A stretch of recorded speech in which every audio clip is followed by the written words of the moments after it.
Hey everybody, welcome back to Tim Travels. It's Terry, your host. Today is April 6th. So El 6 de Abril.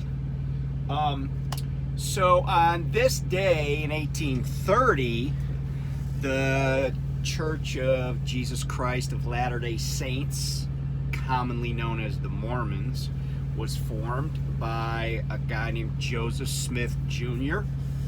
Also interestingly, on this day in 1860, the reorganized Church of Jesus Christ of Latter-day Saints was formed by Joseph Smith III, Joseph Smith's son. In the interim, what had happened was Joseph Smith had led the Latter-day Saints from New York, the Palmyra area, over to Kirtland, Ohio, and there's still an LDS temple in Kirtland, Ohio, although that temple is, the last I checked, was controlled by the reorganized Church of Jesus Christ of Latter-day Saints. And then from Kirtland, they ended up going out to Missouri, and then up to Nauvoo, Illinois. And when the Mormons were in Nauvoo at kind of, I'll call it the height of their powers during that period of time, Nauvoo was like the second largest city in Illinois. But it was also there in Illinois, Carthage, Illinois actually, that Joseph Smith and his brother Hiram were killed by a mob while they were incarcerated, and then that's kind of what led to eventually Brigham Young becoming the president of the church, and Brigham Young eventually led all the Latter-day Saints out to Utah, which was then a territory. And Brigham Young was a pretty powerful guy. He was like in charge of the territory and stuff like that. And so after that, Joseph Smith's family, after he was killed, they left the church and kind of went out on their own, and then his son formed this other church. And I believe the reorganized church still exists. Obviously, the Church of Jesus Christ of Latter-day Saints still exists.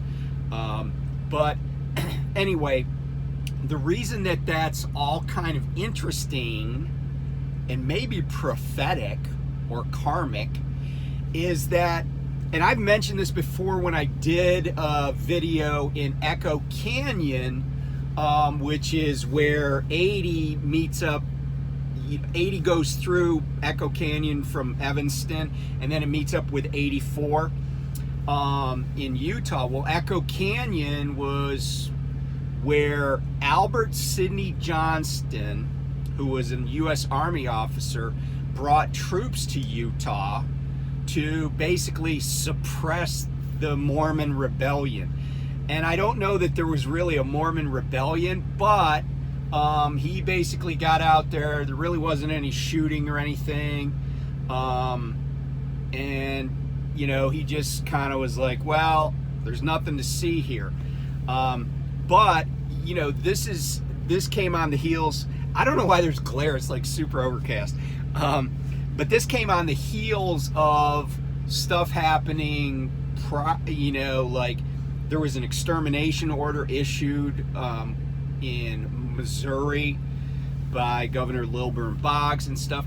But the reason that's somewhat interesting about Albert Sidney Johnston is because Albert Sidney Johnston eventually became a Confederate, and he was the commanding general of the Army of Mississippi.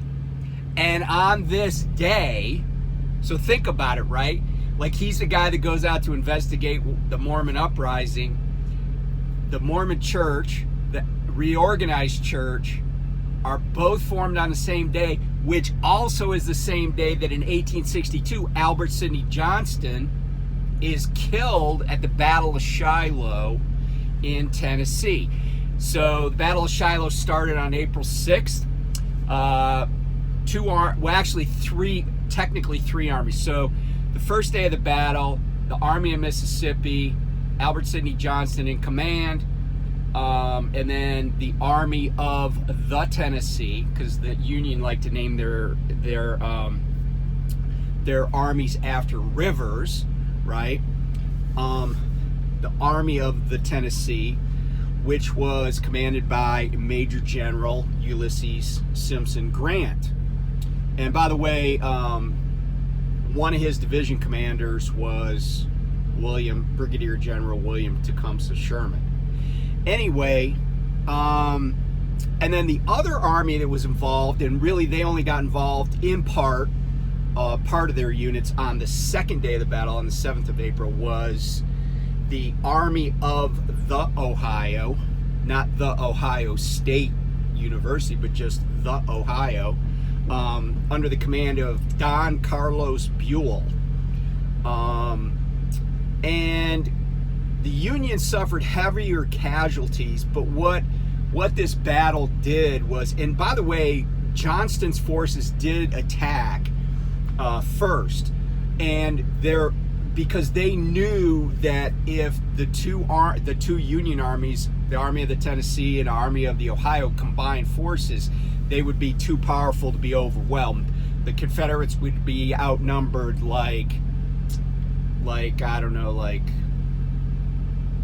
what would be a good ratio? Like, not 3 to 1, not 2 to 1, but more like 2 to 3. And because the Confederates had about 44,000 troops, and combined those two armies, the two Union armies, would have had about 75,000 troops. Man, all right, we'll do this. All right, let's see if that works. So anyway, pretty bloody battle, a lot of casualties, but really it was, I mean, not to overstate this, but the battle, so Grant had won at Fort Donelson and Fort Henry in Tennessee. Grant, is criticized for the casualties he takes, but Grant was always about, the big picture. And at the Battle of Shiloh, the South, gets defeated, the Confederacy gets defeated. And really this was just foreshadowing what was going to continue to happen, right? And there were other battles in the West where the Confederates won, but like, for instance, Chickamauga is considered a battle in the West that the Union lost in 1863. But more often than not, the Union forces in the West won, even if they took more casualties. They could afford to take more casualties, and they were achieving strategic objectives, which kind of culminated, I think, with Vicksburg falling to a siege that had been put in place by Grant's troops, falling on July 4th, 1863. And then, Grant comes to the east, and he's the commanding general of the Union armies after, certainly after Gettysburg. So into 1864. But anyway, Battle of Shiloh, just a weird connection between dates involving Albert Sidney Johnston. Oh, by the way, Johnston was killed. This is kind of interesting. Johnston was killed, he was shot in the leg, but the bullet that hit him hit a big patch of scar tissue. And he really didn't realize he was shot, or certainly he didn't realize the gravity of the injury. And the reason he had that scar tissue is because he had been in a duel years earlier and gotten shot in that same location. And this bullet, this prophetic or karmic bullet, was just kind of a stray. It wasn't like he was up on the front lines. He was, behind the lines. And nobody really had a sense that he was, badly wounded until he just basically reels in his saddle and starts to pass out. And, they get him down from his mount, and they take his boot off, and the boot's basically filled with blood, and he, you know, he basically bled out from a wound that was treatable. And just because of the previous dueling scar, you know, it's just kind of, the whole thing is just kind of weird. Okay, so let's talk about safety. And you know, if you've been around me at all, you know I love trains. My dad was a railroad man. Other members of my family were railroad men. And even at a young age, right, like I recognized, because of my dad, you know, that trains were big and cool, but also super dangerous. And if you're like me, you really enjoy watching videos of trucks getting destroyed by trains. Mostly I like watching the videos because usually the truck driver is already out of the truck. Although a truck driver did get killed by a train recently out in California, which is really weird because in California, the crossings, there's usually a lot of, you have plenty of line of sight and stuff. It's not like the East Coast where, you know, there'll be a curve and there's woods everywhere, and you know, you might not notice a train barreling through. Like the one time I picked up in South Carolina, I actually had just crossed this railroad track that I thought was kind of like not used, and I pulled across the tracks and just stopped briefly to, I don't know, do my live loaded call, and then all of a sudden a train goes flying through. Not, you know, but it actually did surprise me, because the tracks were on like the land of the place I picked up, but it was like, I guess, a Norfolk Southern regular rail line. So take a look at this picture and let's talk about it.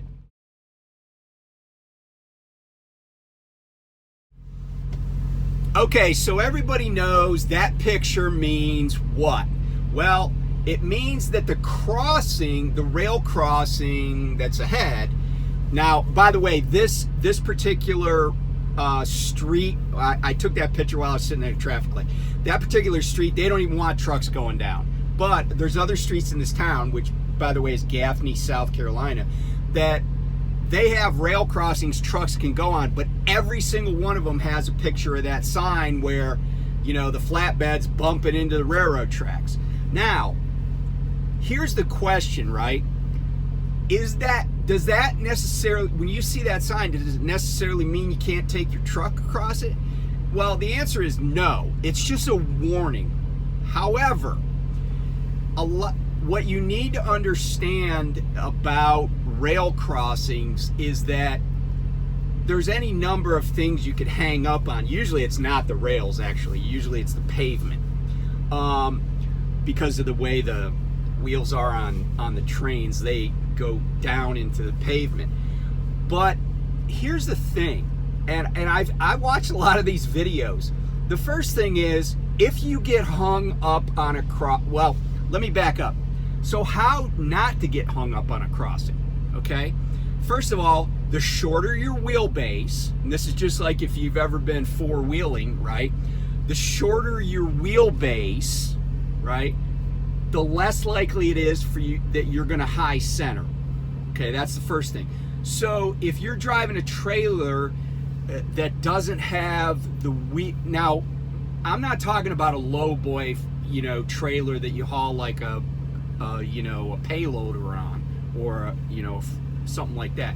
I'm talking about a regular trailer, regular flatbed trailer, tanker, you know, reefer, you know, dry van.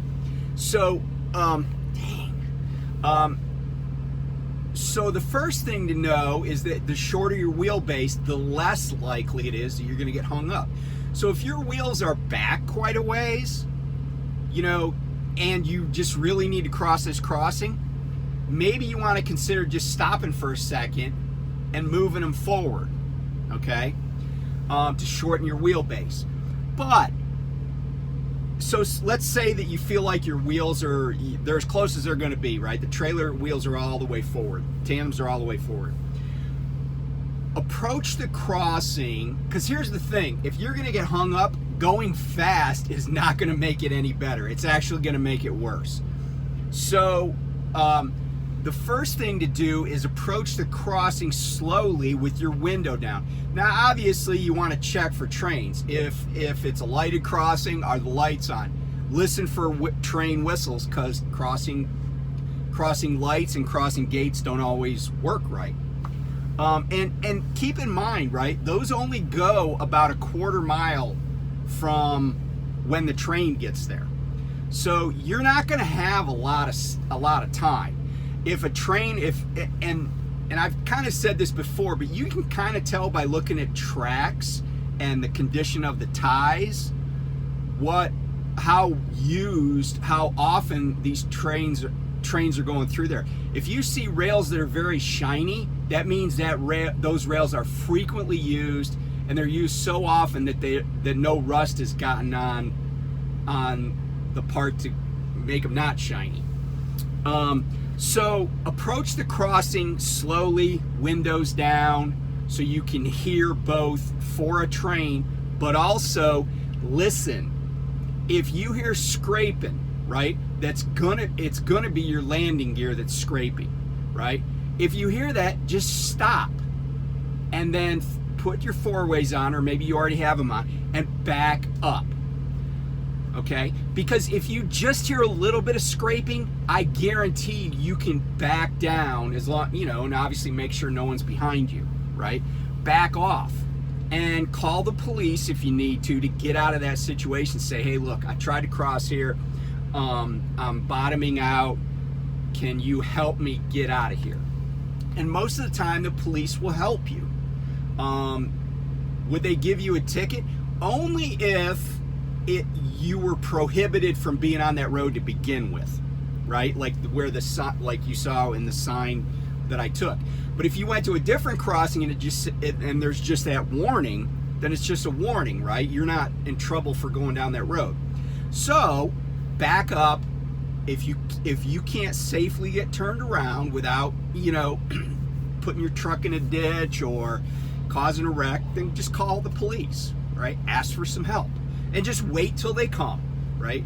Because, like I always say, if something needed to get delivered in a hurry, they'd have put it on an airplane, okay? So, what happens if you, for whatever reason, get stuck on the tracks? Okay, one of the things that I've noticed in all of these videos, and you may have noticed it too, here's what happens when somebody gets stuck on the tracks.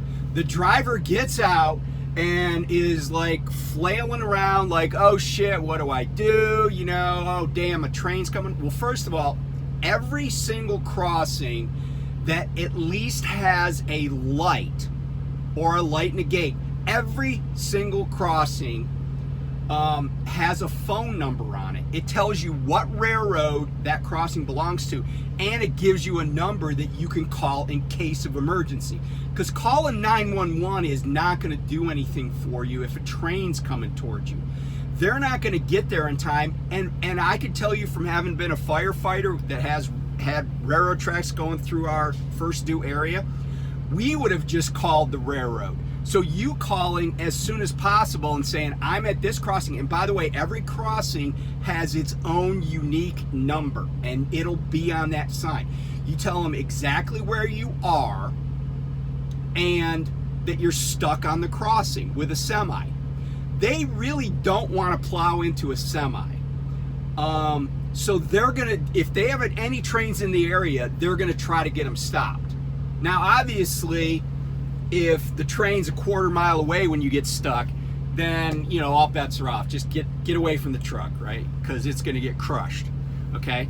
Now, if you high center and you call that number, right, and there's still but no train has come yet, what you can do is disconnect from the trailer. The tractor is always worth more than the trailer, almost always, unless you're driving some piece of crap, right? But a new tractor is about $170,000, right? A new trailer, even a new reefer, is substantially less than that. Dry van, flatbed, forget about it. It's not even close, right? Getting disconnected from that trailer is not that hard, because I have hooked trailers that were at like an angle, like they were back down a hill. And what I had to do to hook them was I had to crank them all the way down so they got a little flatter, and then get underneath them. And I was able to hook them and pull them out. But here's the thing, if you're high centered on that track, I virtually guarantee that without even adjusting the trailer, because the trailer's already on the ground, remember, right? That's how you got high centered, right? Disconnect your airlines quickly, disconnect your 7-pin, disconnect your 7-pin quickly, pull the release on the skid plate. If it won't let you pull, get in the truck, put it in reverse, push against the trailer. One of two things is going to happen. It's going to get that latch to be not so tight, or it might actually push you off, even though I assume you already tried it. Also, if you can, and you think about it, immediately lock in both axles, right? And then just blast out of there, okay? Because here's the thing, right? Them hitting a trailer is a lot less damaging to both all of your equipment and their equipment. And here's the thing about getting hung up on a train track. If you cause a derailment of a train, you cause damage to a locomotive, you hurt the train crew, there is pretty much no crash you could be in on the highway, including involving other semis, where the monetary damages are going to be as great. Because the difference is, tow trucks come out on the road and they just get everything out of the way within a couple hours. You cause a derailment, that rail line could be down for days and days. And guess what? That's private property that the trains have to run on. There's no detour. Oh, well, there actually are, but you're going to be on the hook for their lost revenue, right? It's not, and a guarantee you paying your deductible. Your policy limits aren't going to be big enough for having even one rail car derailing, let alone having a locomotive derailing. There was a truck that was crossing a track years ago in Newport News, Virginia, and it got hit by an Amtrak train, and it derailed, killed the driver of the truck, but it also caused a bunch of injuries, and I'm sure that the monetary damages were substantial. So anyway, just be careful, right? Assess the risk, understand the risk, understand what to do if things go sideways, right? Having a plan is better than never having thought about it. Plans don't always work out, but people that make plans usually have better outcomes than people that never thought about the situation to begin with. So anyway, I don't know if it's Rail Safety Week. Actually, it's National Burrito Day. But Rail Safety Day is every day when you're a trucker. So, and I guess also when you work on the railroad. Anyway, talk to you later. Thanks.